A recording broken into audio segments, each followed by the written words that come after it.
We are alive. Welcome to Gentle Discipline. I've got Mariah Continelli here. We've tried to connect a couple of times. I'm excited that we're making it work today. Welcome. Hi. Yeah. Thank Mariah, you for having me on. you write the new Unhinged, which is where I came across you, and I was like, "What's this?" I immediately, like, the title kind of caught my eye, caught my attention, and I was like, "Oh, this person has curiosity. Has like the number one favorite trait of mine in a person is curiosity." So I subscribed and I started reading some of your stuff, and I was like, "I got to talk to this lady more." So I have no Mm. idea, like just like your publication is the new Unhinged, I have no idea where this conversation is going to go. But I guess like we'll just start with like, I don't know, what is on your mind these days? A lot. Uh, let's see. Um, a lot of it I'm kind of all over the place, let's be honest. A lot of it has to do with humanity, civilization right now, and I've been questioning the heck out of that. Um, because I'm myself very frustrated about where my life has completely gone. I was once upon a time very successful, I had a great job. Everything just slowly came crashing down, my mental health went to crap, and then after I went and got help for my mental health, I started my mind, like, opened up, and that's when I became obsessed with questioning literally everything. And, as I've told you before, I grew up scared of questioning things. And also, when I would ask, like, I felt like the answer was always, I don't know, or stop asking questions, or it was kind of bullshit, in my opinion. Like, nothing retained in my head and nothing made sense, like the answers I was given. So, that's kind of what's been on my mind a lot lately is just the a massive amount of curiosity towards civilization, where we're going, um, and Yeah. all that stuff, I, so I feel like if your eyes are at least are even halfway open right now, you're like, what the hell is going on? This is wild, because it's such a complex yeah. layering of things happening right now, but we have insight into it all, and info we have access to information so quickly now that it's like, okay, you could really go Mm, down rabbit hole after rabbit hole, but I find that trying to like synthesize these rabbit holes, and that's what I like about your publication in particular, is that's what it's doing, is it's synthesizing all of this information and kind of like layering it all together. But I'm yeah. wondering if you'd be willing to kind of go into like what that like mental health transformation looked like for you. That's something that's very near and dear to my heart. I kind of have my own Mm. experiences with it, and I'm very active in veteran mental health space right now. So yeah, I'm wondering if you'd be willing to kind of like share like what kind of like led you to that breaking point and then how you escaped it. Yeah, so, I just I it started at a very young age, the anxiety, and I just questioned the fuck out of myself, honestly, all throughout until I turned 30, when I hit my mental health breakdown. But I just, at the time, I was just a go, go, go. Yes, I'll do it. I always worked a lot of hours, overtime, and all of a sudden, something just triggered. I just started going downhill. Like, I didn't want to work. I didn't want to get out of bed, and things started getting really dark. I could no longer see ahead of myself. Like, you could daydream now these days, or even before I could daydream, but I lost that ability. I lost being able to see myself continuing on, and it was just so hard. I ended up just losing all my friends and my family at the same time because they they didn't understand mental health, and some still don't. Some think my family always told me it was in my head when I was younger. And that, to me, now realizing what I've gone through and what I've been through, I just that me because it's not just in your head. Mhm. So when I started going downhill, I ended up leaving my job because I couldn't perform and then I convinced myself because I was raised that it's all in your head, you don't need medication, don't see a psychiatrist, nothing like that. And so, um, I ended up going and getting medication, seeing tons of doctors, and it took me a really long time to get to that, um what do you wanna call it? To, like, that perfection of the medication, because it's a lot of trial and error, Mhm. and during it, you're still gonna have bad days, and that's okay, you're allowed to have bad days, and I want people to understand that because sometimes the bad days really, really get a hold of people, and I don't want that for anybody. I want them to know, like, just keep going. It will come to a point where it does get better in the end. But I started doing taking medication, started seeing a psychiatrist. It took me about 3 years and to get to where I am now, where I'm, like, genuinely happy and, like, I can retain so much information now. It's crazy. I didn't realize how much anxiety like, I was terrible in school. I flunked it. I didn't do good. I don't even I can't believe I even got a GED or, my high school diploma. But, uh, I just it it just opened up my mind, and throughout that journey, I realized a lot. I realized that there is such a thing as, like, people's energy, like, they're, little energy suckers and, um, people who don't see you for who you are. Like, I mean, I look back at who I was before my mental health, and I'm just like, "What the fuck?" There's no way. Like, I mean, I can see why people saw me in a different way, but since I've gotten better, things have started to make sense to me, and now I finally have my own opinions. Mhm. I can kind of, stand ground on stuff, but I'm also very open-minded too now. Like, I wasn't raised to be really open-minded. It was just very tunnel vision. Yeah. So, yeah, it was hard. It was the hardest 3 years of my entire life, but I'm Mhm. so glad I got through it. Yeah. And so, It's yeah. it's wild, right? Like, I love the Jungian kind of approach that it's like, and granted, like, Carl Jung worked with mostly like wealthy clients, and so he had a his actual like practical work is definitely different than his theoretical work. But I really do like this suggestion that like anxiety, depression, and mental health afflictions are your body's suggestion that something is out of alignment. And like, okay, so especially if it's really, really out of alignment and like you're suffering greatly for it, like this like idea of like a medication protocol. There are people that are just like completely like, oh, you got to be in one camp or the other, like no SSRIs or SSRIs are the way. And it's like, no, there's the answer is always in the middle somewhere. And it's like, no, like Yeah. let's get you immediately helped, But I'm curious, right? Because you said, I did the medications, but then I was also seeing a psychiatrist. And so like that Mhm. inner exploration, and you can see it in your work today. Like it's, when you write, Mhm. it's very reflective. And so like Mhm. I don't think anyone can write the way that you do without having those like reflective experiences and like that inner depth, I think. And so I just think that's so important. I appreciate you sharing that. A lot of people don't want to talk about that stuff.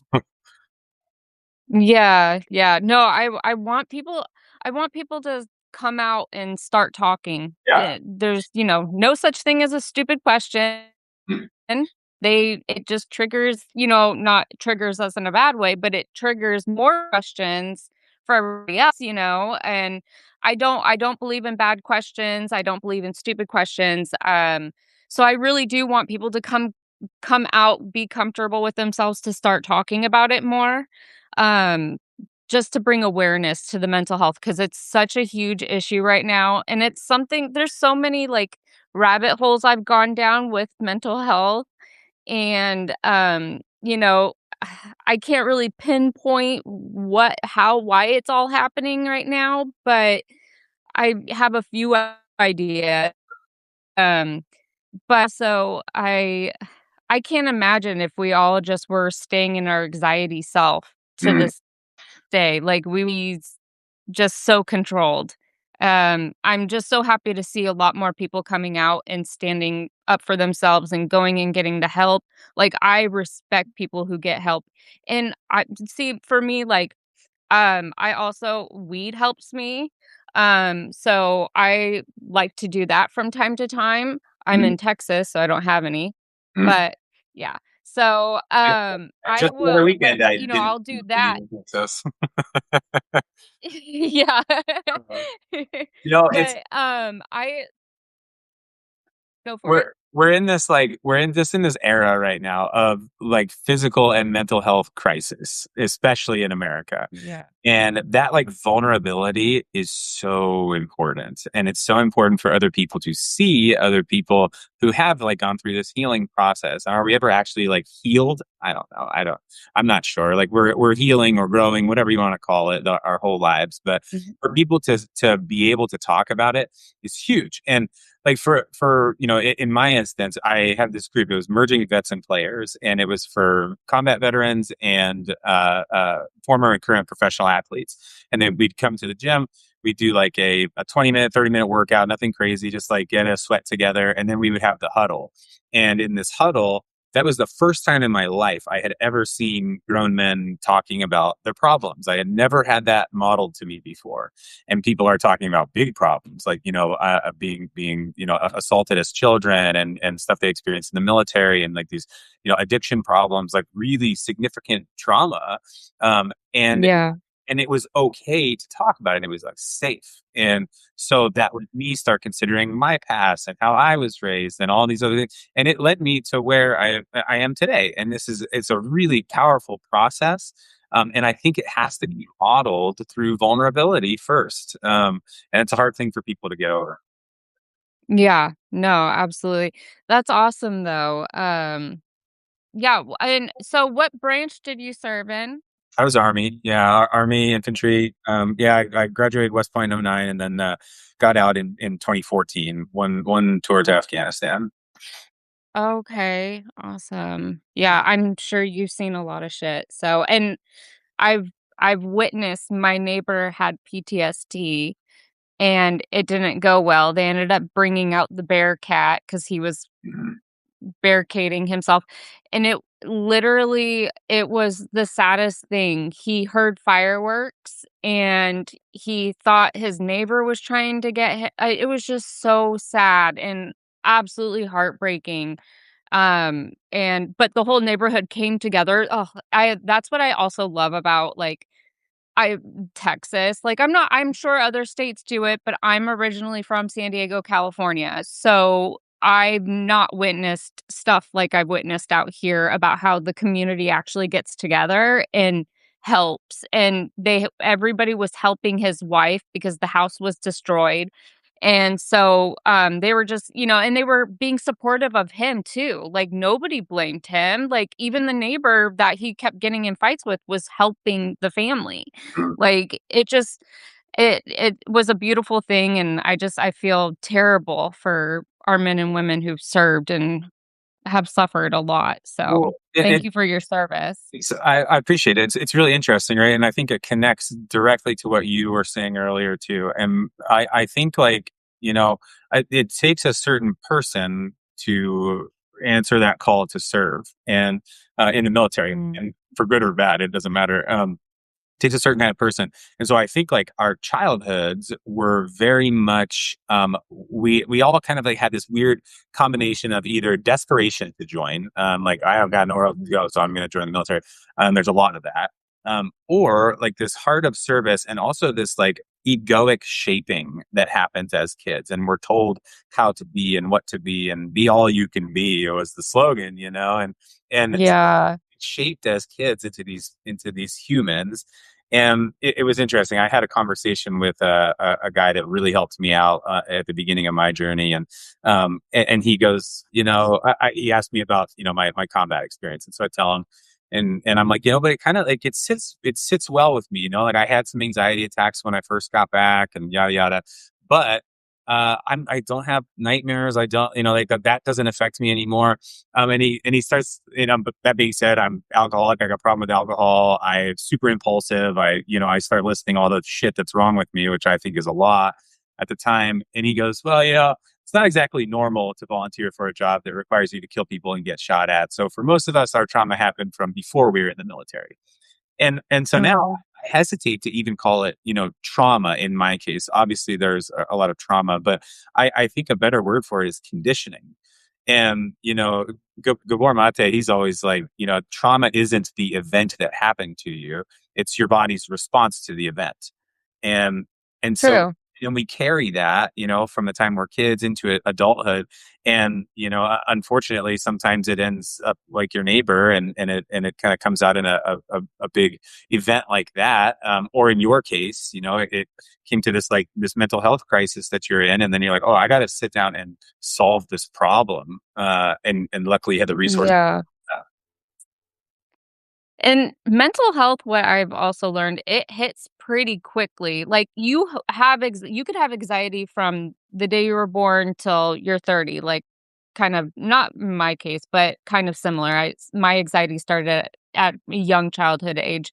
But I I realized that the mental health like, what was actually happening, it seemed like it happened real quickly. Mhm. I mean, I didn't even have time to actually plan my to get help, and everything just happened immediately. I left my job, I left everybody behind, I went and got help because I just felt like there was a lot of noise, so it's it's hard. It's really hard to get out of, and get the help because sometimes like I said, kinda happens too quickly and you it's kind of a now or never kinda situation at that time, and I'm glad I got help as soon as I noticed it, and, because, like, it lasted the dark days lasted about a year, Mm. and it was really hard, and I never thought I would see light at the end of the tunnel, they would say, but I did, so I'm glad, Yeah. but It yeah. you mentioned, like, there was so much noise, and I feel like there's so much noise today in general, and so that is certainly contributing to this mental health crisis that we're seeing. And, like, right, the description on your publication is, I think it's like, I'm not here to influence, I'm here to interrupt. And that Yeah. yeah, that I love it. That interruption is the first step, and interrupting the processes and everything. So I'd love to kind of like just hear about, okay, because we know about it in your personal life now. Like you had to have this massive Mhm. interruption to the system that you were plugged into. I'm not sure what you're doing for work, but you're like, fuck this, I'm done with that. I got to get out. I got to change this. Something drove you to that point, and so now I'm wondering how much that plays a role in what you're doing today. Like, why are you writing about the things that you're writing about? Yeah, I'm not gonna lie, like, I have a lot of frustration Mhm. about government and looking back at, I'm not saying, like, it dep ho I mean, kinda am, but, like, how much I put into the system, and I've been denied benefits since I left my job, and I understand I left, but I left because I needed to, or things were gonna get worse, and I was going to, let a company fail, but, today, like, I would I would say sorry, I kinda lost train of thought for some and that happens a lot, I'm not gonna lie. Like, I have so much going on in my head, I constantly have, like, so many ideas that I wanna talk about and stuff, so I do apologize for getting off track. No, you're fine. But, yeah, I have a lot of frustration, and that's where it started. I started just seeing the bullshit. I think my first article was something about Agenda 2030 Mm. and and how we didn't go to the moon, and, it started from that, and now I question everything. I watch a lot of YouTube videos And I mean, this is all I do all day. I don't have a job.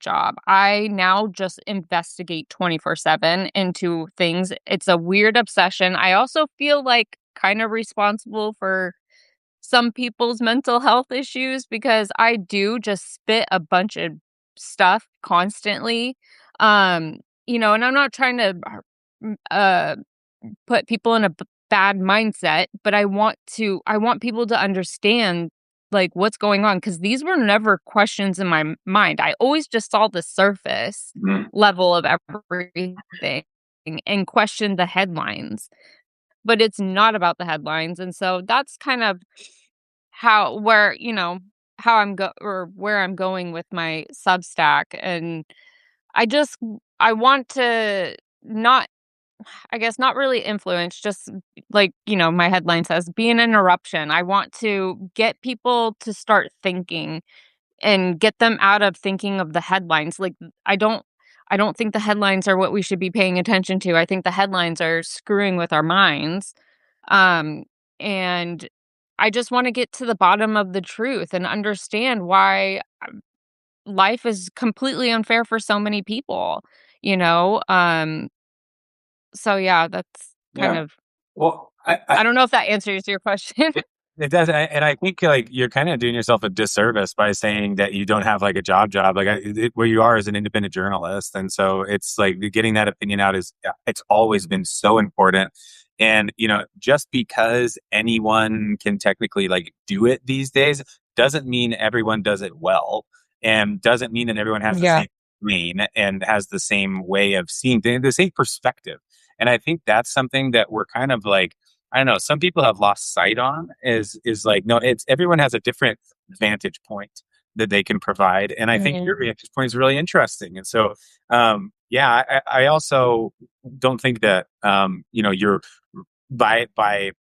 by being honest and seeking to tell the truth and to seeking to discover the truth that makes you responsible for someone else's mental health and Yeah. yeah, so it's fascinating, right? Because like how do you tell the truth? How do you find the truth in 2026? Uh It's yeah, I made a post the other day about how it was a comic that I had created by AI, and the caption was, "I don't know." And I don't want people to think that they have the answer because I I feel like new evidence consistently comes up and my opinion changes consistently. But investigating and doing a lot of research, I mean, it takes a lot and it's a lot of reading and stuff, but that's what we have to do to find the answers, find the truth, because, I mean, if we just listen to one person like, I'm so skeptical of even my favorite podcasters or, YouTubers, I'm always questioning them, and I feel guilty sometimes for it because I love them and they do good work, but sometimes my head goes back to, a lot of corruption, and so I research everything that they say because I need to verify it. So mhm, I'm constantly on Google and on all different AIs because I want to confirm what I'm hearing is true. And I know a lot of people are skeptical about AI, and trust me, I am too, but it has helped me a lot. yeah, Um, and it's definitely taught me a lot too on how to investigate, how to recognize patterns. Like, I don't feel like I have to go to school or get a certificate for what I'm doing. Like, I love it, and, yeah, that I finding the truth, it takes a lot of work.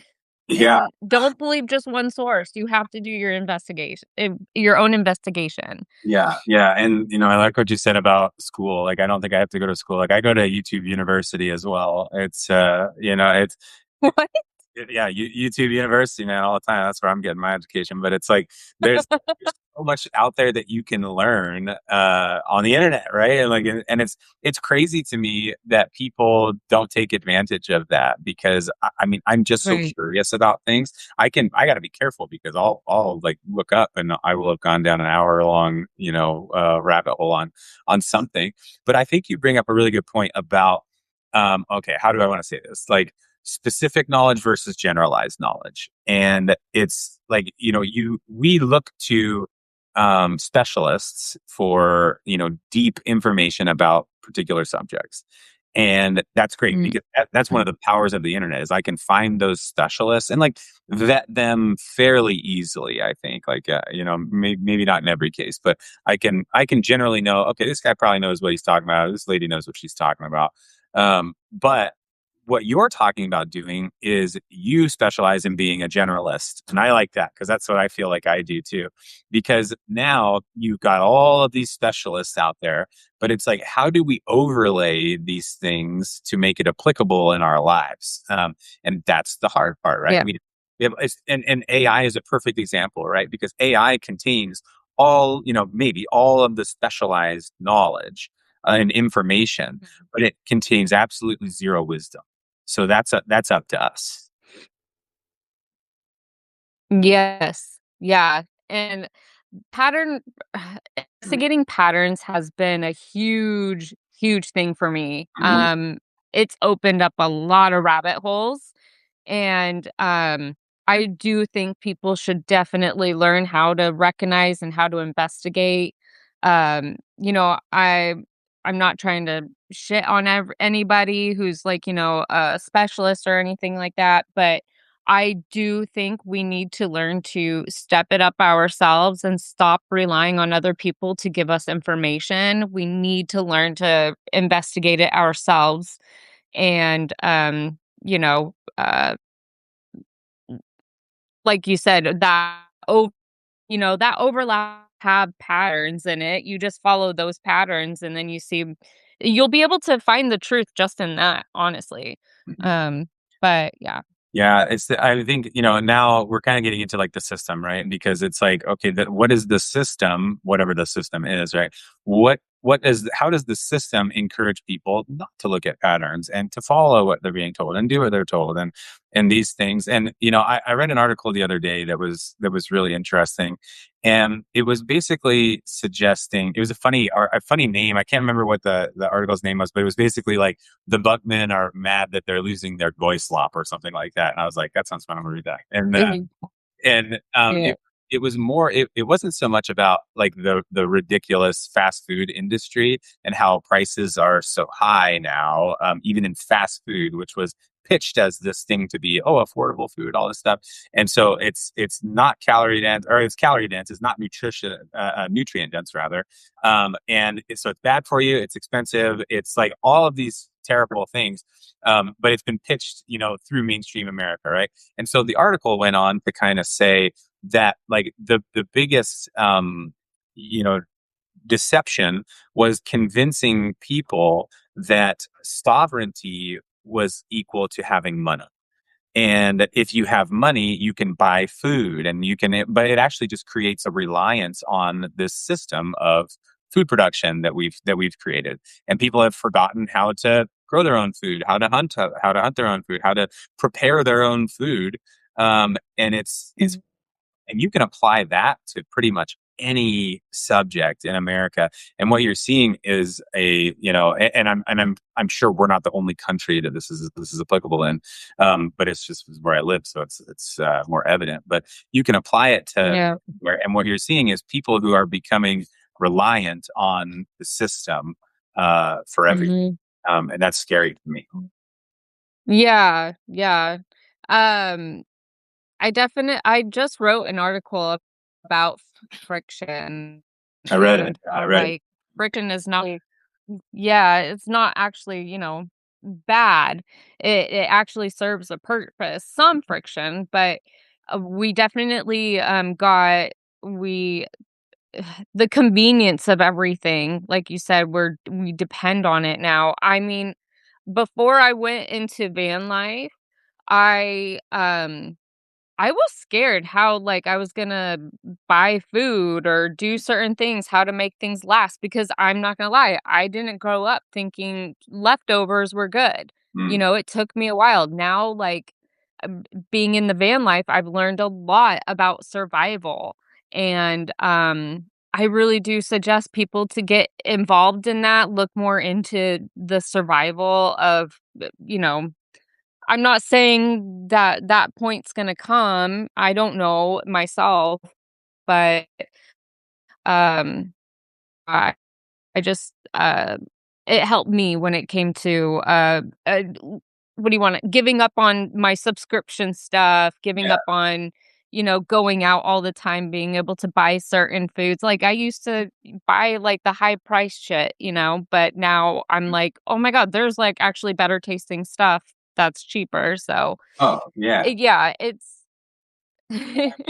but I do want to grow my own stuff one day, but it's hard in a van, so I mean, and it's yeah. Could it get to the point of like survival? Sure, but if it's not survival right now, it's still sovereignty, and it's still like being able to take care of yourself, your family, your community, whatever. Like that's what this equates to. It doesn't have to mean you need to be like a doomsday prepper or something like that.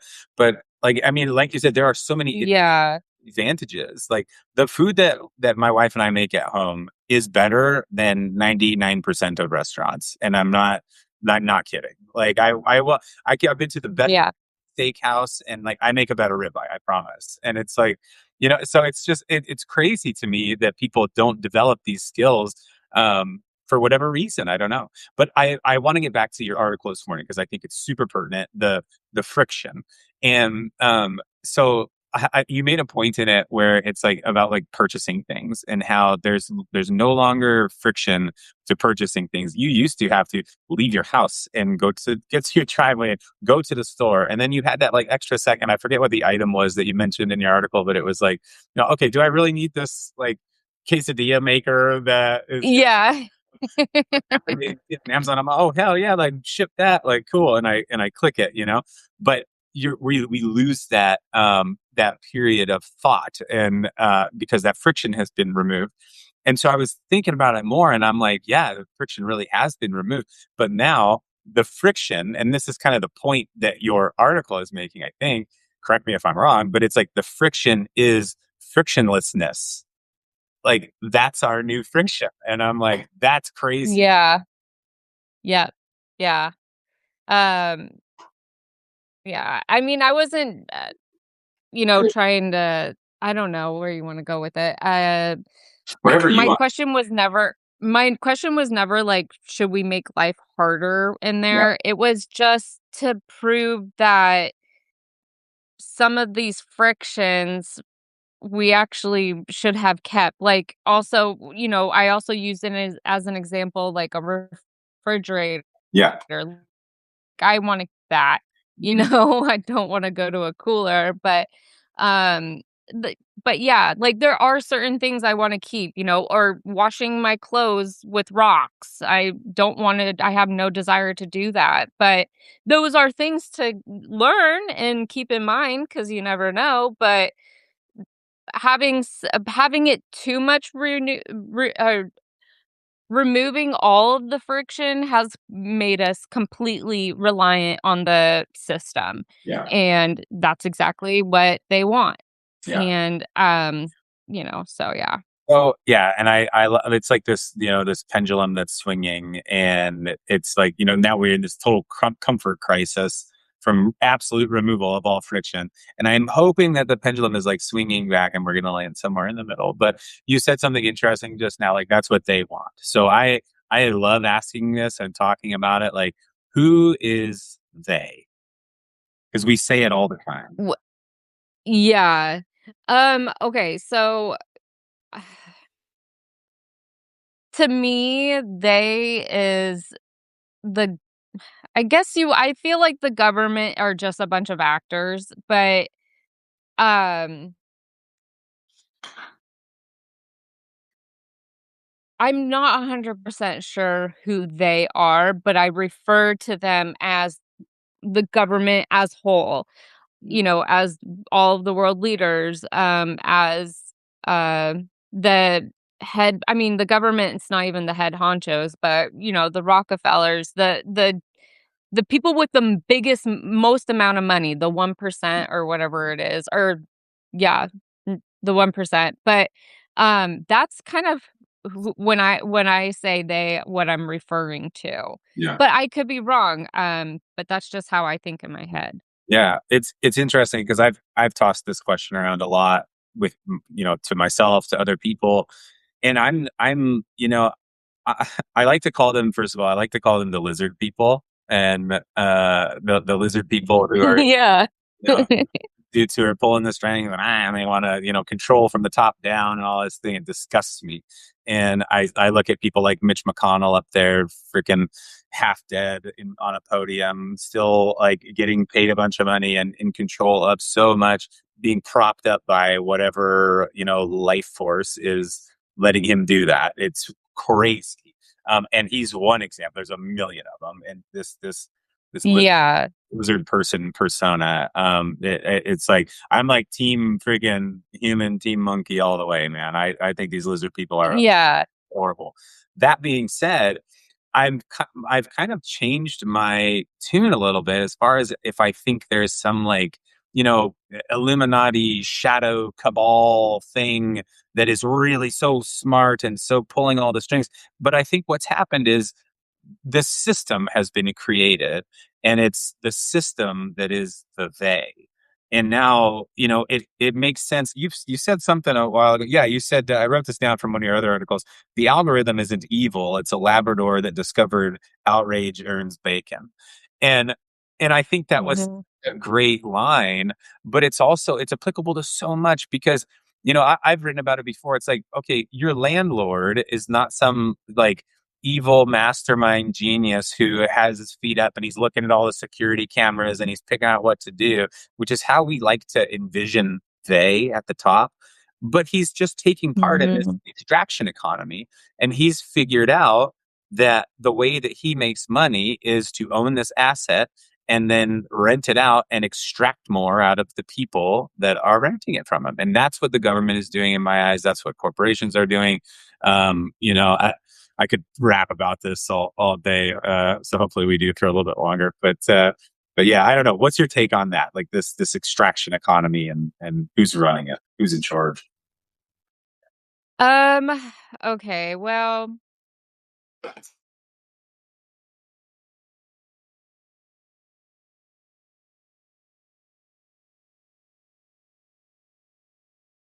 it's sometimes I have a difficulty Formulating. responding. It's a massive. It's Yeah, I because I overthink these podcasts because I don't know, yeah, and I don't wanna, like, sometimes I'm like, "Don't say anything stupid," or "Don't say anything wrong," but I'm just gonna say, uh,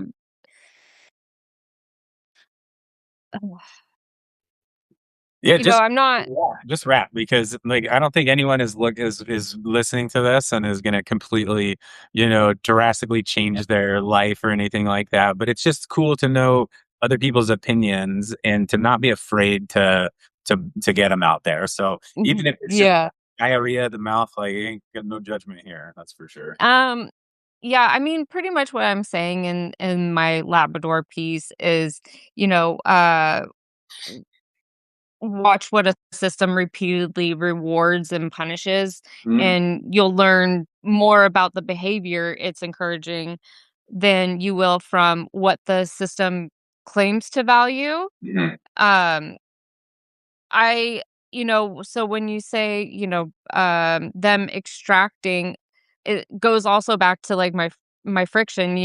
They add all these conveniences for us, but they pile on a shit ton more, and we don't really realize it, and they're just training everybody for, they're training people to, see what gets rewarded, and that's something also too I am kinda concerned about today is, like, I feel like they're making everybody broke right now, and then they're gonna give us an ultimatum. Well, you guys can join the military and Mhm. make money. And so then I just feel like that's just an example. I'm not saying that's gonna happen, but It's from already what happened. something I'm It's already yeah, been from done. what I've been researching in this whole possibility of a draft, the new draft back or the old draft law coming back, that was something that crossed my mind was, okay, so they're gonna just give us one alternative, in the end, and, um, I don't know if that answers your question, Yeah, I but mean, I don't know if we're ever gonna get answers, you know what I mean? Like, it's just it's so complex, and, what you're saying about the military, it's already happening, like, my first platoon sergeant, he was like, and this was I was active duty Army in 2009, and lots has changed since then, and so it's like, my first platoon sergeant was like, the infantry is America's pirates. And he's like, it's either people who, like too dumb to go to college. And so, okay, dog days, I'll join the military, or like they're in such a bad situation, I can't get out. I just got to get out of it. So I'll join the military. Or I just want to go kill somebody. So I'll join the military. And obviously, that's not the case for everyone. It wasn't the case for me. It wasn't the case for a lot of people. And I will go to yeah. my grave saying that the American infantryman is the most talented person on earth. I really will. But Mhm. all of that being said, it's like things were way different because, I joined after, 9/11 because I had this immediately. I was just like, oh, well, I'm going. Like, I never want that to happen. Mhm. I want to protect what I have. And that's, it was honorable. It was, it was all these reasons that I thought what I was getting into was like this wonderful, prestigious, like honorable thing for me to do. And it also satisfied a lot of my boyish curiosities and wanderlust and kind of like a propensity for violence, all of these things. But, then you experience it. And oh, by the way, during this time, we've had all of this information and the internet and all this stuff, and I start learning like, oh wow, what I joined is way different than why I joined. And Mhm. so now and like I bringing it back to what you're saying, man, would that be crazy if they tried to institute something like a draft with the amount of information that is available. And so, do I think that they've purposely, inflated the dollar in order to like make this particular goal achievable? Maybe not. I don't think so. But Yeah. does inflating the dollar give them more control over everything? Yeah, 100%. Like Yeah. 100%. And if that so happens to be a consequence, then I would be surprised. I wouldn't be surprised at all. Yeah. Yeah. I'm not saying that like or incentives don't completely like control humans. But sorry, Myra's here.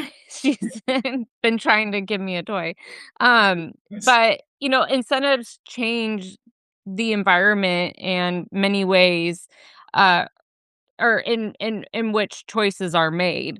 Mm, Um, so, I mean, that's where I was kind of really going with my Labrador one or my article on, uh, we train civilization like Labradors, but, um, yeah, I mean, that's kind of where I was going with it. I also, yeah, I do believe that they inflated the dollar so that they can have a little more control of us, but they're just teaching us um, that humans learn from consequences, not just from instructions, mm, and, what incentives will re or what incentive get if they obey, mhm. and, which I don't know, it's not all good, um, but yeah, incentives change the environment, um in which, like I said, which choices are made, so, Yeah. yeah. Sometimes I don't make any sense when I talk. No, I mean, it makes sense to me. This idea that, you use the word like civilization before, but society, countries, however you want to slice it, you know, we get trained, really, if we're not careful, on how to think, act, and behave, and that's happening like in our subconscious, and it's happening with the things that we consume all the time, and our acceptance of the way things work, and just, well, Mhm. that's how it is. I can't tell you how many times in my life that's how it is, that I've heard that.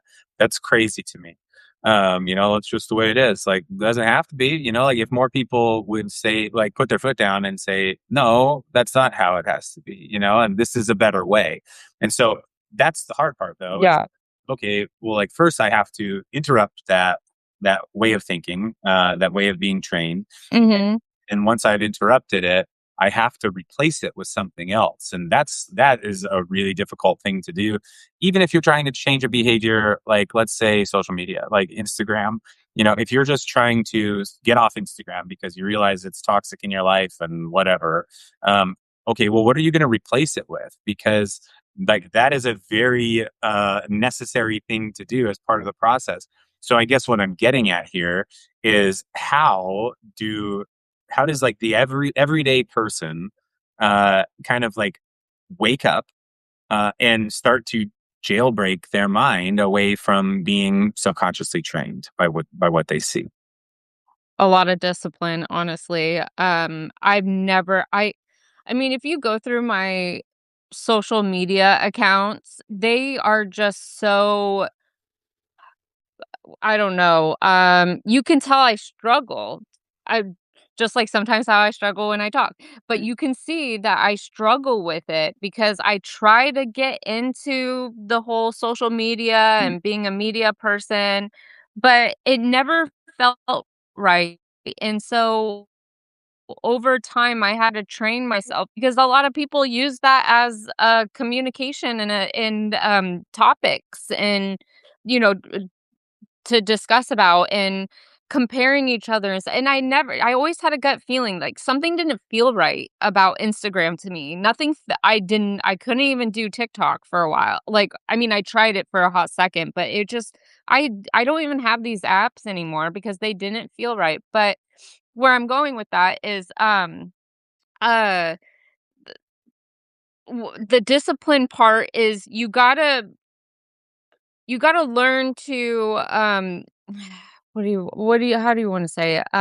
You gotta learn to do you, like, for me, all I instead of social media, I definitely lost touch with a lot of people on topics, but with social media, like, I distancing myself, I had to, get into something else, and that's when I got into my new or my old obsession, which was, like, trying different products and just seeing what I liked, and then working out and not filming it. Like, I really had to teach myself discipline for a really long time, and eventually, it just you have no interest in that stuff. When you start doing your own research, you start noticing patterns, you start realizing, like, "Oh, my gut was telling me something," which I truly do believe. I believe the whole time since even I mean, MySpace was, like, kind of my thing in high school,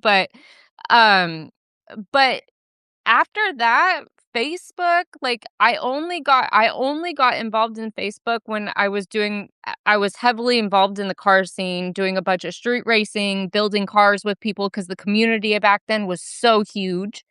Um, and now I'm out of that scene and I don't use it. I can't. Like, there's just I don't my gut was always telling me something was weird about it. There was just too much competing and it messes with your mental. But it took me a lot of discipline to get out of it and to start focusing on me and getting into books, reading and stuff like that. But once you start investigating, you understand your gut doesn't lie. Yes, and I think this is a huge point, is that, like, you have to be able to listen to your gut and your heart as well as your brain, and that's something that I think a Mhm. lot of people are losing touch with. And so I'm curious for you, like, how this is such a hard question to answer, but or at least for me it is. But like, how do you hold space, I think, for like intellectual realizations, because you obviously had an intellectual realization like, this doesn't feel right. Why doesn't it feel right? What do I have to do? And so intellectually, you had to understand, like, okay, I'm going to try to train myself away from this and do different things and look at and solve this problem in a different way. But it was your gut that told you that first. So, how do you balance that interaction between your brain and your heart and your gut? Um, yeah, that's a good question. I would say I honestly, it's taken me a lot to separate those 2 things for myself. I mean, I literally do so much deep dives, but I go down so many different rabbit holes, but I you know, so I have to learn to separate stuff in my head Mhm. and just try so you have to I have to try really hard to stay focused. That's my problem 'cause I feel like every word that gets thrown at me, I go in 10 different directions. But, um, I I would say a lot of discipline, training the brain. You wanna still follow your gut, but you'll get to that point where you'll start noticing patterns the more you dig into things. You'll notice things coming up. And your gut feeling, your heart, it doesn't get too much in the way because you're actually I feel like whenever I start digging into things, my gut kinda relaxes and is like, "Okay, she's going in the right direction." Sometimes I wake up from my rabbit holes and I'm like, "What? No, that's not where we're going." But yeah, it's a lot of information to set aside in your brain. I don't even know how to really answer that. That's a difficult one. Yeah, and Um, what you're saying though is like the gut and your heart, like that they're not usually wrong. Like if you can actually hear their message, and it's our yeah. brain that like throws us off. And I think most people nowadays live inside their heads, and it's just skull chatter always happening, all this stuff. Yeah. You're unable to listen to their heart or their gut. And so that's actually a pretty cool distinction, just being like, your gut's not going to get in the way. If you're on the right track, your gut and your heart's going to be like, drive on, brother, like let's keep going. Yeah, and maybe what does trigger me when I'm starting to get or off track is my gut and my heart. Mhm. They're kinda like, "Wait, nah, let's not focus," because I'll be like, "Oh, this isn't the rabbit hole I need to be going down." Like, Mhm. there's no connection. So, it takes a lot of training your brain Mhm. to knock that off because, I mean, I still struggle with it obviously today. I my brain is different now, but, yeah, so that's how I would kinda answer it. This Just takes a lot of training it's yourself. I think like seeing people struggle is refreshing because it's honest, and I think seeing people's frustration is refreshing because it's honest. And it's like, we have been for the last, I don't know, however long, let's call it a decade plus, like we've seen so much dishonesty on social media, and so much, it's created so many cases where we compare our own behind the scenes to everyone else's highlight reels, and there is no honest representation of the human experience. And I say that, and I'd like to correct that, because there are people that do this, but that hasn't been what trends, and that hasn't been, like it hasn't been easy to find, I think. And so because it doesn't sell, because Yeah. discipline doesn't sell, it's hard, and people want that frictionless Mhm. sense, because that's what, Yes, exactly.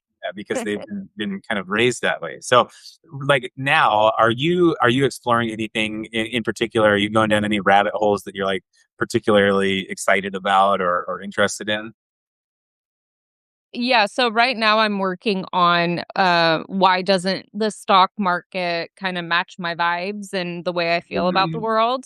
That's a new one that and I forgot why that one started. I must have been reading star or Oh, I was comparing prices, like, years ago to now, and then looking at the stock market on certain it started with BlackRock, Mm. I will be honest, but I Everything's try to knock that off. But yeah, everything is. I try to knock that off, but it does kinda lead me down a certain stock market, and just realizing that the stock market isn't just y us regular day-to-day Americans, like, these companies are selling all over the world, you know, it's yeah, so I once I get done through my investigation, I'll be posting about that hopefully next, but, um, yeah, that's kinda what I'm looking into now, my mind goes everywhere, it's so hard, it's so hard to stay one lane focused for me, because everything eventually kind of connects, Mm. and, I'm just not trying to connect everything, but when I'm learning, I wanna teach people what I'm learning because it's my new way of, communicating with people, having conversations, because now, you don't meet people really I mean, sometimes people do, but for me, I don't meet people in person, I live in the van life and, during my mental health, like I said, I kind of dropped everybody so I can get rid of all of the noise and not be it was hard. You couldn't even ask for help without somebody trying to voice their opinion that didn't m make me feel any better about what I was going through. So, um, now it's just easier to have the conversations I wanna have with people who wanna have those conversations. So yeah, that's the next thing I'm working on. Um and a lot of patterns, like I said, they just come from me watching consistently a bunch of YouTube, and I have a million questions during those YouTube videos, and yeah, I question AI and Google at that point and go from Yeah. there. It's cool. It's really cool that most of your articles or your investigations and your explorations of things start with pattern recognition. You go, "Oh, that's interesting." And that's such a skill because so many people don't have that, and it's so important for the survival of humanity is pattern recognition, being able to say like, "Oh, that looks out of place, so there's a predator over there or something, something's watching me or something." I mean, it goes back, I don't know how many tens of thousands of years or longer. But yeah, I think it's so cool that you take a pattern, you recognize it, and you're like, okay, let me just start like pulling threads and see what I find. I think that's really cool. Like that's probably a very fun way to write. Yeah, and I feel like everybody has gone through the constant questioning of themselves like, "Oh wait, that doesn't seem right," or "Hey, like when I was younger, I was scared to look into patterns, but I noticed them. I noticed them and I know other people notice them too as they've gotten older. They have said in their mind like, you know, um they wanna answer a question, but they're too scared to answer it because they don't know if they're right, but they end up being right, but also they've noticed a bunch of patterns that led to that answer. Like, I know everybody else has gone through that time, and they have it in them to recognize patterns. They just have to get rid of that noise Hmm. that's blocking them from it. And once I got rid of the noise, I became very, talkative and all over the place and whatnot, but, yeah. Closer to who you are. So that's awesome. I kind of want to. I'm kicking myself for not asking earlier. Like I'm curious, like what you've turned up in your kind of exploration of the stock market at large so far. Or if you're not willing to share it before the article is done, that's fine too. But Well, I mean, let's see. Well, right now, what I'm trying to define is how are they controlling the stock market? Because I'm I find it very hard to believe that certain companies, like right now, the top companies that are thriving and making the most money is all has to do with AI, especially, what's that company? Is it Verte, the cooling company? They're the number 1, Mm, that's making a ton of money, but they're selling all over the world, obviously.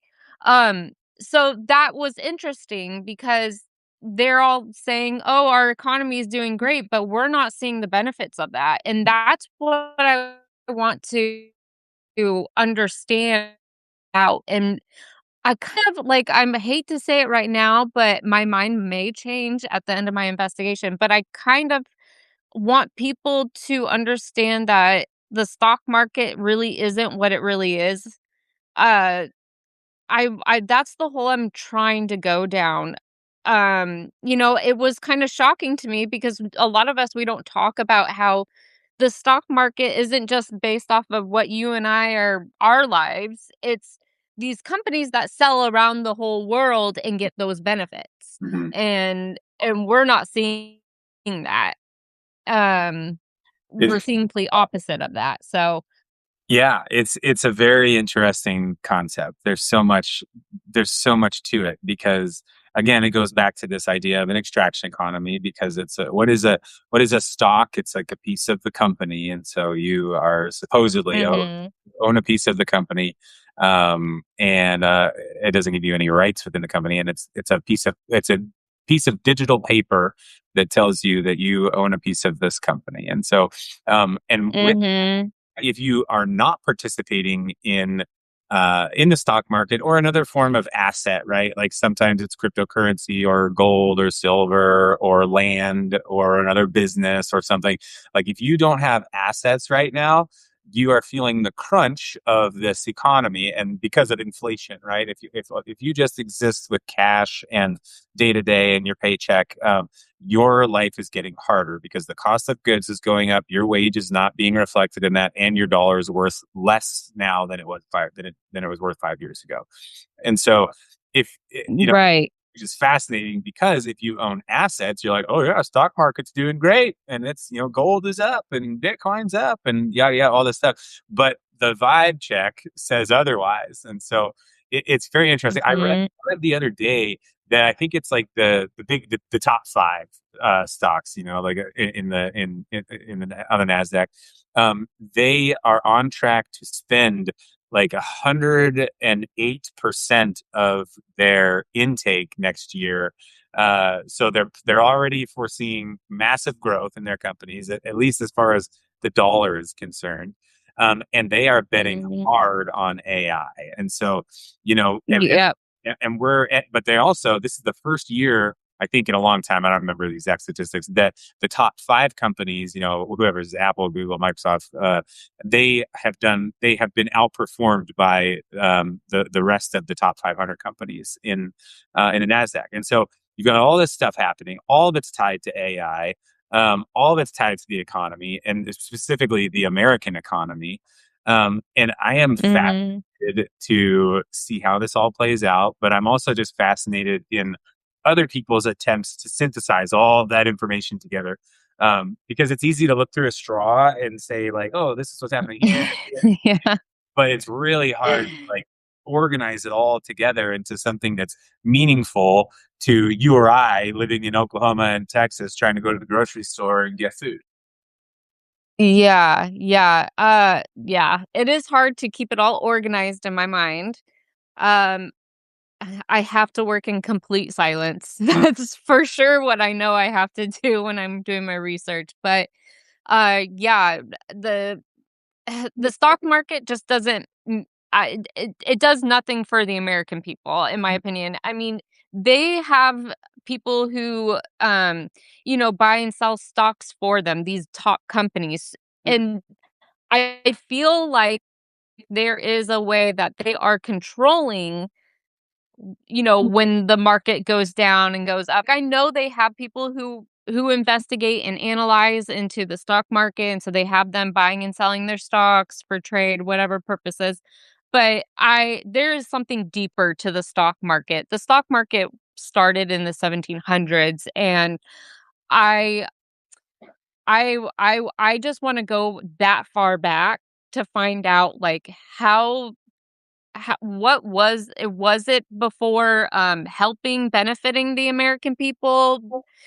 Why is it now it doesn't feel right to me. The stock market doesn't make sense. I'm not yeah, the stock market goes great, and I used to have investment in crypto, but then all of a sudden, it just drops, Mhm. and I start all over, and it's like a dopamine hit, and I just don't like that kind of Mm. fuckery shit, Yeah. in my head. So, there's just a lot to the stock market I have to, like, organize, and I just know there's something deeper to it. There's something we can make money and that's great, but we don't have the resources they have. We don't have the connections that they do. I mean, they can literally fart and be like, make the stock market drop.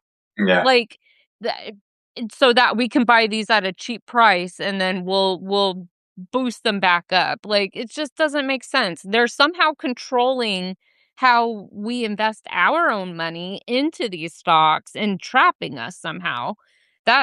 Yeah, there's a lot that I am going through, but it just one thing that really did shock me, which it might sound kind of dumb, but was the whole fact that they are selling their products all around the world, Microsoft, Apple, Mm.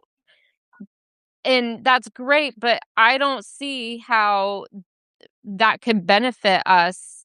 I don't see how that's benefiting the American people because they're not putting that money to make our lives easier. They're making us pay for the electricity that these AI plants are, you know, Myra wants to say hi. Um, but the electricity that the AI data centers are using and the water and like it doesn't make sense. If you're making so much money and the stock market is thriving for you, why are we being held responsible? I know it goes down so many rabbit holes and that's where my mind is. And I'm kind of just puking up all this information that's coming up. But th that's kind of where I'm going at. I wanna look and not I'm not trying to make up shit in my mind. I want to find what's going on deeper.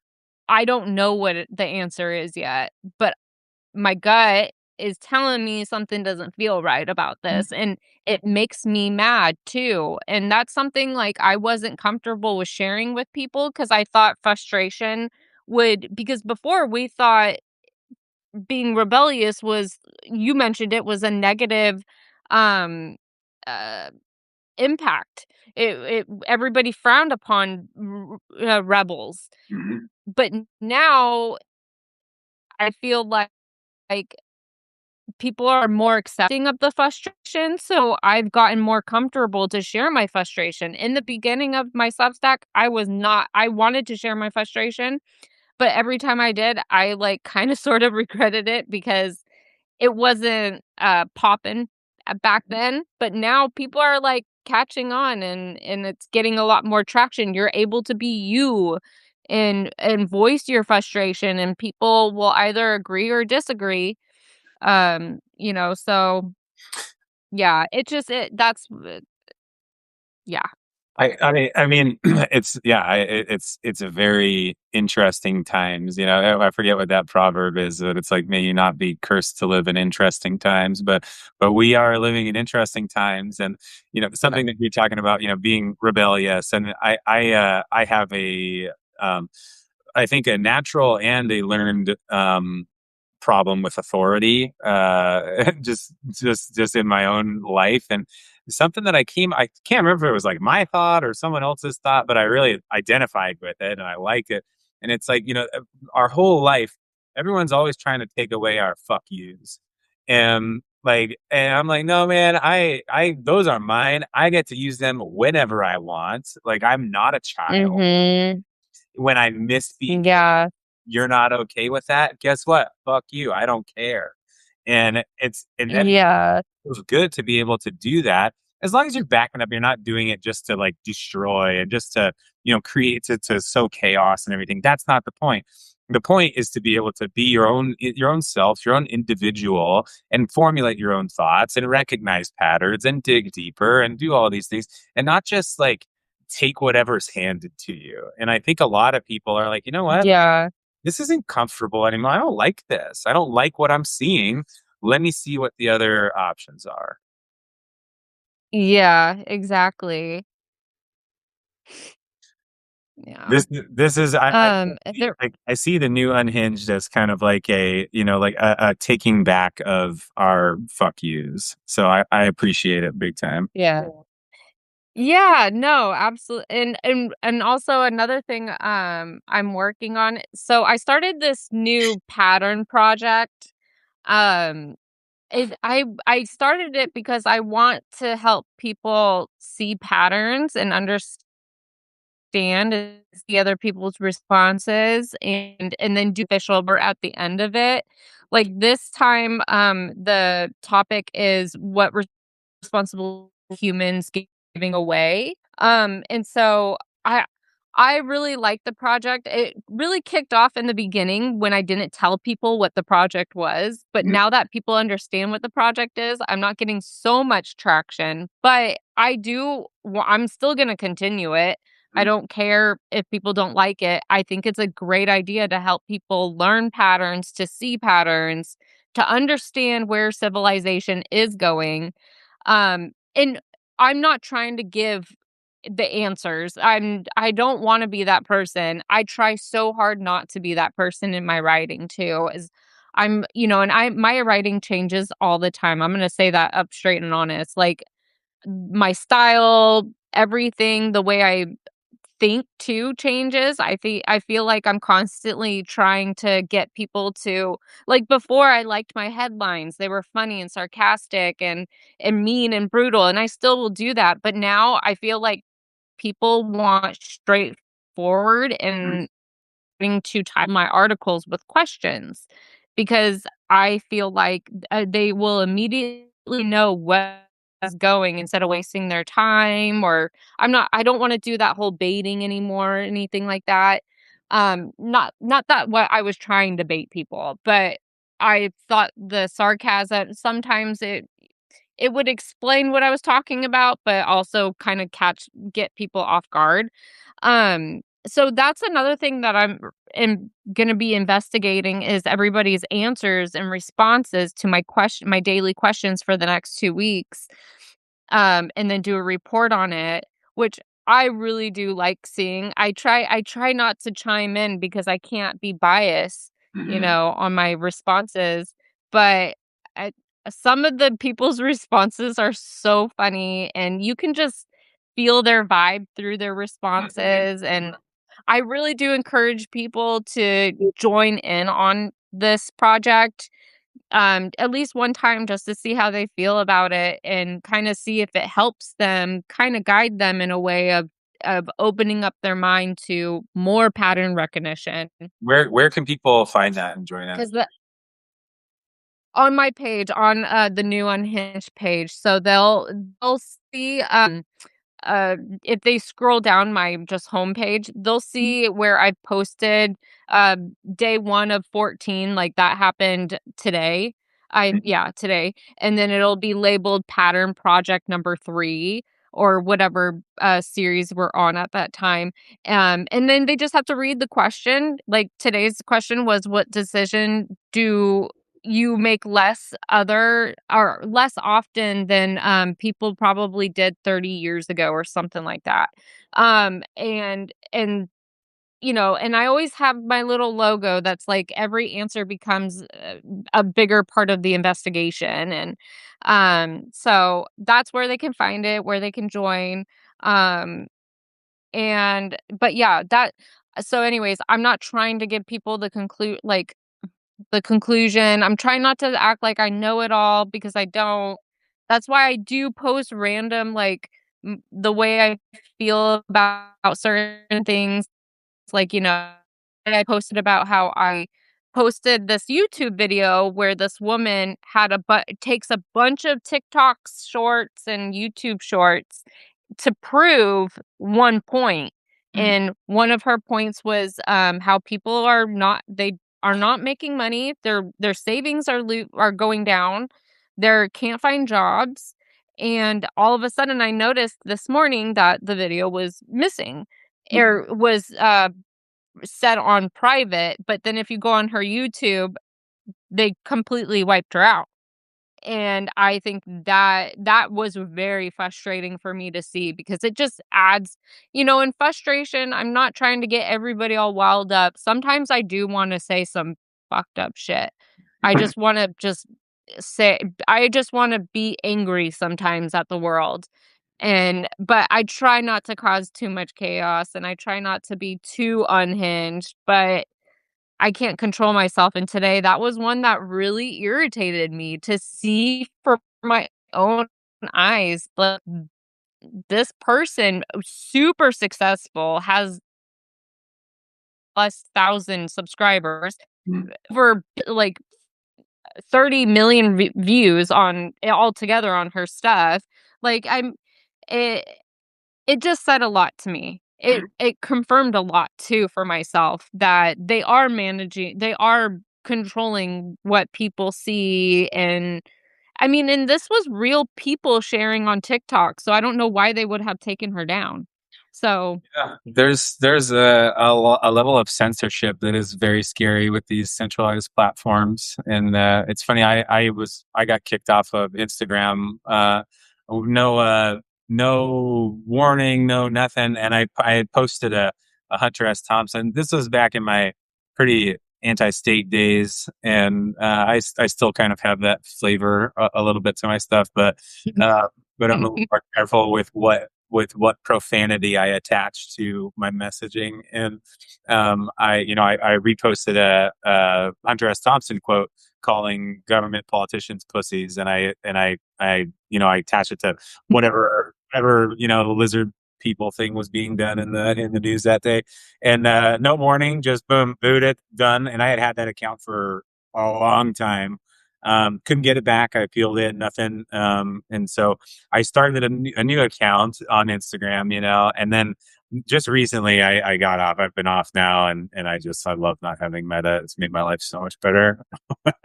But yeah. yeah. How are you liking Substack? I'm interested in it. So first of all, I'm much more aligned with Substack than I have been with any other social media. I love writing. Okay.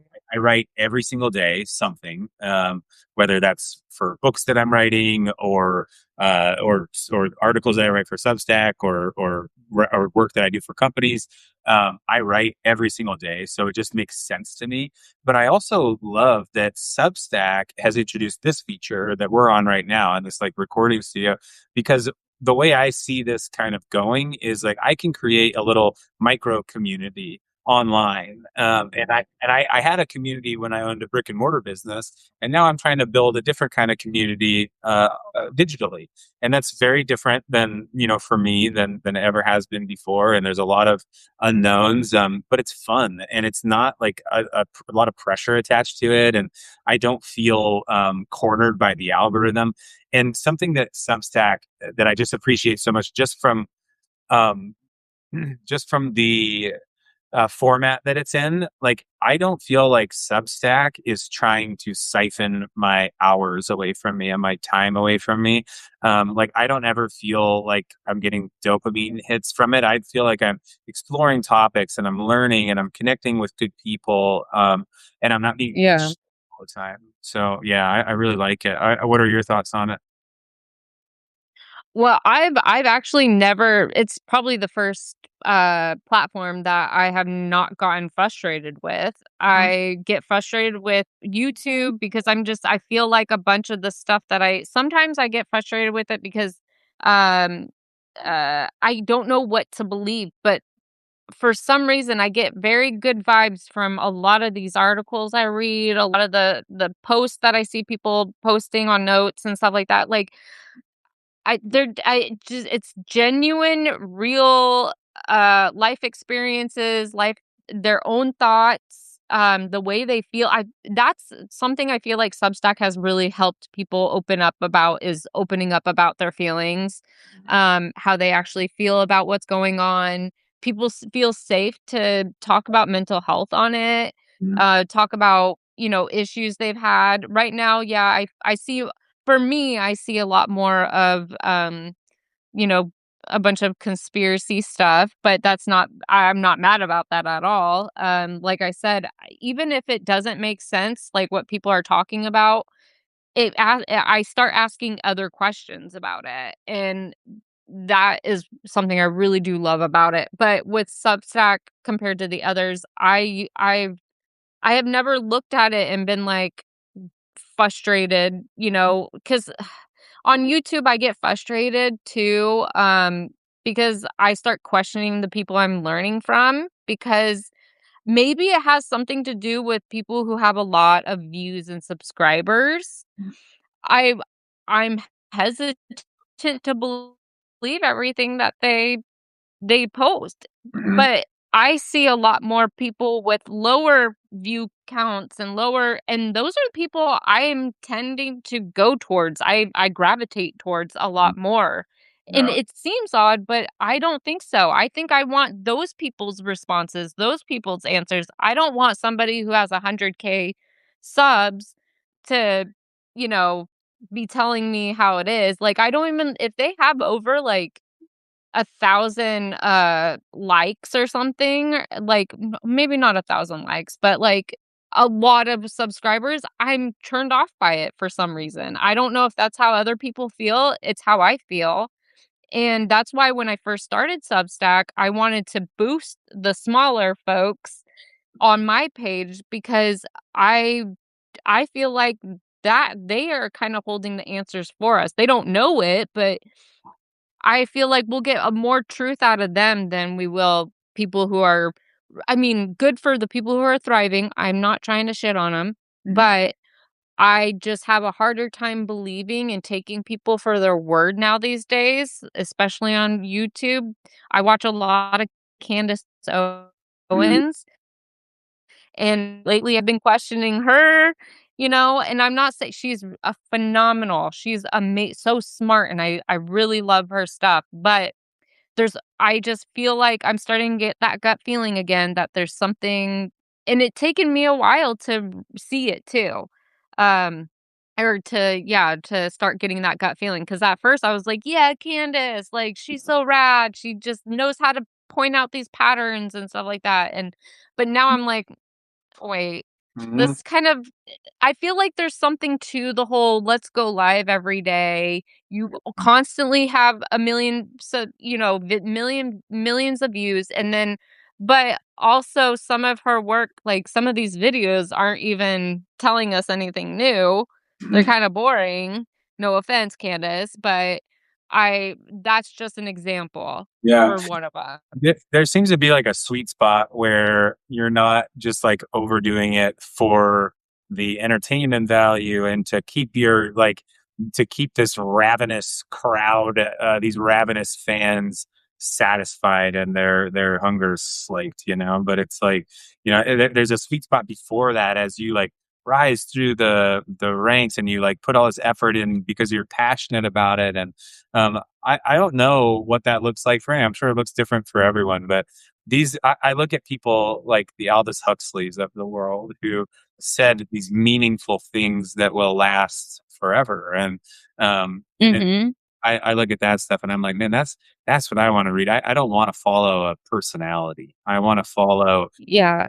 thoughts and I want to take those thoughts and apply them in my own life. And yeah, I think that's part of the reason why I like Substack so much as opposed to something like Twitter, which is also, writing, I guess. But I had to get off Twitter a long time ago. It was just so toxic. I'm like, this is every Yeah. type on this thing. And I'm like, this is why would I inject that energy into my life every day? That's insane. Whereas this long form It talking sucks your energy out. oh, big time. And the long form is just so much better for my brain to kind of start exploring. And now I'm connected with so many people. I'm like, oh, I wish I had time to read everybody's stuff always, um, but I don't, and that's okay too. I think it's just all part of the process. But I really appreciate what you're saying about looking for some of these like smaller creators and the people that are like these free thinkers and these new thinkers who are bringing new ways to consider things. I'm very much appreciative of that.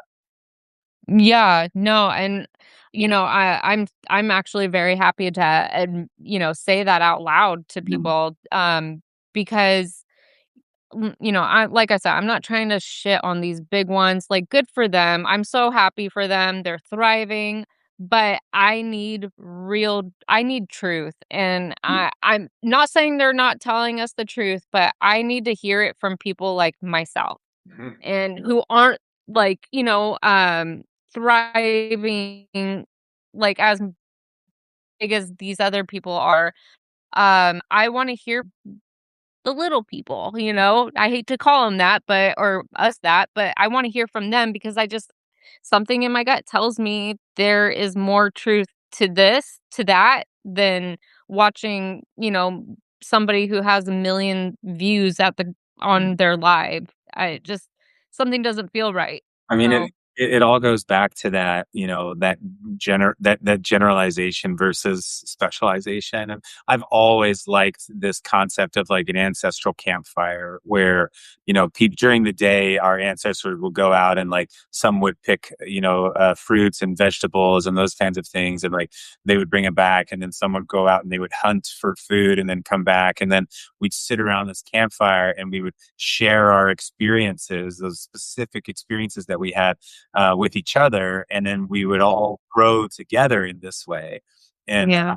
I feel like that's what I'm after too. And it's like I think that can happen digitally using technology as well. And I'm not saying I would never listen to someone with a bunch of followers. In fact, there's some people that I follow that I listen to for very specific information because I am curious about like your insight from the top and your a lot of people will say, oh well, he's up there, and they just assume that it's always been like that. But I'm like, no, I'm very curious about how you got there and what those steps were, Yeah. why you were even doing it.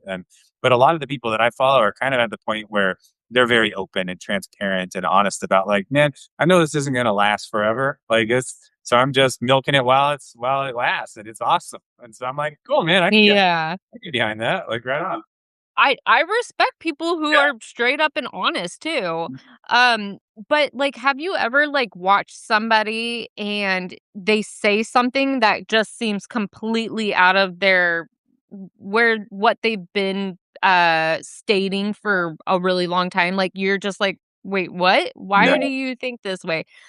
Th I I feel I this is where I but that's that's what triggers me to start doing research because I feel like there's something to that because I find myself, I'll watch Tree on Fire. He does it a lot to me. Not that he's purposely doing it to myself, but there's things that he'll say and I'm just like, "Wait, that's not how you felt. I feel like you weren't really going in that direction." But that's stuff I want to look down, or research into because I feel like there is something to that. I feel like there is. And a lot of these people, I don't know if you're scared. I'm not scared, but to say the truth and say things and to say certain things about the government, like I'm not scared to do it. I mean, I don't know about all these people dying and stuff like that, but, I feel like in the beginning, that's what stopped a lot of people from being themselves. Yeah. And so I just wanna be an example that you can be open and honest and rage and say how you feel, but be honest about, if uh, your opinion changes. I feel like they're not being honest about their opinion changing at that moment, and I just that's when things start not feeling good to me. Yep. So, Yeah, and whether it's like, ego gets crossed or wires get crossed or strategies get crossed, it doesn't matter because it's like, oh, you recognize that and you go, oh, you're not telling the truth anymore. And so it's like you're not telling me how you really mhm. feel for whatever reason. And that's actually and I Yeah. don't want to just like condemn anyone that does it because I'm like, okay, if I'm a multimillionaire and I'm on a TV show and someone asks me like a very radical question. And like, I'm not trying to ruin my career by saying this. So I get it. I still condition of that. That being Yeah. though, I really appreciate when people speak openly and honestly about things. And what Yeah. as you were talking about that, I know we're kind of going long right now, but I think it's interesting. I was thinking about Luigi Mangione, the guy that killed the United Healthcare CEO, and I'm so curious because Chris Thompson, right? Or I forget his name. I forget the lizard person's name. I remember the vigilante's name, but uh yeah. yeah the but it's so interesting to me because um you don't hear a lot of like opinion pieces on it, and like the vigilantism, and people immediately came out, and like a lot of people were like saying the right thing about how like, oh, violence is never the answer, and this is that, and I'm like, yeah, you got a point, okay. But, like, how about we look at this He other made a point. he well, yeah, he did, and so but it's like, man, I was just saying yesterday, I was talking to my wife about it, and I was like, I wish he had, like, some really, like, a powerful manifesto, kinda like an Edward Snowden situation, because, like, these are the types of actions that need to be tied to an understanding of a philosophy, and, if you are Mhm. going to do something that radical and violent and, oh my gosh, that changes your life. It changes a lot of lives. And it's not to be taken lightly. Boy, I wish you could explain that philosophy behind those actions because it's important to consider.